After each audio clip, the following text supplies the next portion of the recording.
Hey everyone, it's your boy KP here from the No Justice, No Peace report. Hope everything is all right with you.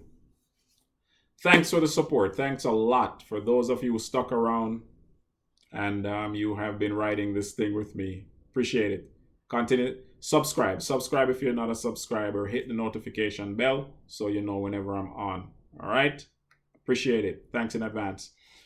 I'm Canadian. If you've been on here, you know that. And I talk a lot about what's happening back home as we're dealing with the pandemic. I'm also talking about what's happening in our world in general, but in terms of what is happening right now in Canada, man, it's scares the living daylights out of me because I think Canada is going beyond some boundaries, right, that have been well established as far as per people's rights and freedom, your civil liberties, all these things. Justin Trudeau is just off the wall. I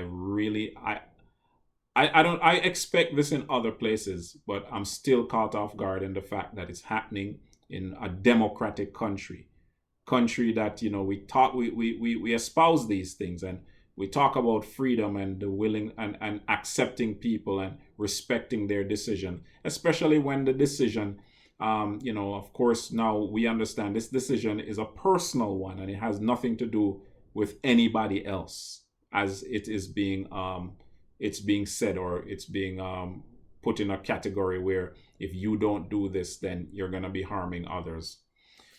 Anyways, the article. So the article that I have here is from the National Post, right? And there are a few things that I want to highlight in the article here. So of course, number one, they speak about 71% of the population have got their shots now or got the vanilla, right? And that's I don't know what number they're going to, because the goalpost keeps moving. 70, 60, 75. 80. I'm hearing stories of 100. I don't know. They're trying to get everybody get the shots. Not necessarily the best idea according to scientists, right? So Big Brother is calling people. They're calling people right now. That's what Big Brother is doing. Um, you know, um, I don't know. I don't know what else to say about that. When I was there, the Canadian government calls you, I think, around tax times, or something funny is going on or something like that, but they don't call you to ask or inquire about your health. Now that information have been submitted over the years, and they're trying to quote certain things to give them permission to do this. So, for example, them calling and asking about the shots, according to the article, it says here it's a live agent that is calling you, right? So it's not no robot calling you or some machine that's calling you, right? And they said they're able to access your health card information when you registered for one, or when you renewed your health card. And they said they get other information from databases containing information pertaining to the shots already administered, according to Anna Miller, spokesperson with the ministry. And they cite here, of course, they got to cite what authority they have to do it. Section 37, 1C of the Personal Health Information Protection Act 2004. Yeah, they're going to be citing these things because they know that they are wrong for what they are doing. So yeah, Big Brother is trying to reach out to people by calling them. Sound like telemarketers harassing people. Yeah, you need to go get it. You need to go do this, or else.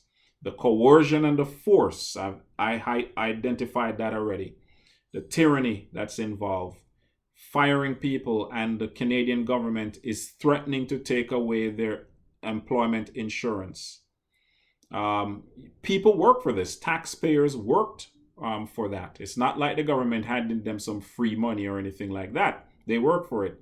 So they're threatening people's livelihoods. They're threatening their careers, right? You're a government worker. It is a mandate that you do this, right? It is illegal. It is illegal. All the illegalities that goes into this, right? This whole situation here is applying right now.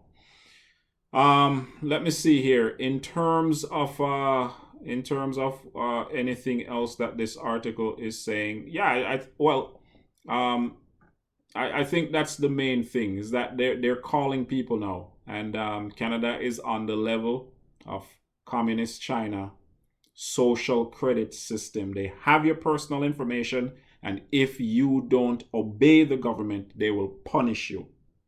Point blank. That is what's happening right here, right? But we have to hold our government's feet to the fire and tell them that what they are doing is off the wall. It is not right. It is not just, and they're heading down a terrible road. One other thing that surprises me as this situation develops, right? People applaud the government for brutalizing people. People have worked many, many years in their jobs, and now all of a sudden, they're medical, they're viral terrorists, right? They're killing this person and they're killing that person simply by existing. And I see people applauding that type of talk and that type of rhetoric, and they want them to just put people in cages. Well, I hope it never happens. It's unfortunate that we're seeing it right now, but just wanted to highlight the situation where the Canadian government is calling people now, literally, pushing this thing even more. They were bribing them, not as much as here in the US, but now they're going as far as calling people. All right, until next time, it's your boy KP. Stay woke and stay red. Keep subscribing.